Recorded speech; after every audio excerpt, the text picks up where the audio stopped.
Hey guys, it's me Arif Aryan. ఈరోజు మన gym day 464 ఇంకా 465 అనమాట.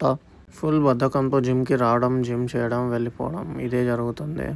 అసలు జిమ్కి పోవాలని అనిపించట్లేదు. ఫస్ట్ థింగ్, వెళ్ళిన తర్వాత వర్కౌట్ చేయబుద్ధి కావట్లేదు. అయినా మనం పుష్ చేస్తున్నాం. మా జిమ్లో కూడా క్రేజీ అంటే క్రేజీ వర్కౌట్ చేసేటోళ్ళు లేరు మామ. వాళ్ళని చూసి మోటివేట్ అయ్యి చేద్దామంటే సో వర్కౌట్ అయిపోయిన తర్వాత కొంచెం ఫ్లెక్స్ చేస్తున్నాం. మనం బాడీ అట్లా చెక్ చేసుకుంటూ ఉండాలి. మనం వీడియోస్ తీసుకుంటూ ఉండాలి, ఏం నడుస్తుంది అది ఇది అని. సో ఫ్లెక్స్ చేసిన తర్వాత మనం నెక్స్ట్ డే వచ్చినాం, బ్యాక్ వర్కౌట్ చేస్తున్నాం. బ్యాక్ అయితే క్రేజీ చేస్తున్నాం. బ్యాక్ మస్త్ అంటే మస్త్ వెయిట్స్ పెట్టిన, ఫుల్ వెయిట్స్ పెట్టి క్రేజీ వర్కౌట్ అయింది బ్యాక్ అయితే. ఒక 3-4 వేరియేషన్స్ బ్యాక్కి కొట్టేసి బైసెప్ చేస్తుంటే మనోడికి ఇట్లా డ్యాన్స్ స్టెప్స్ నేర్పించిన అనమాట తెలుగు పాటకి. చూడండి మీరే.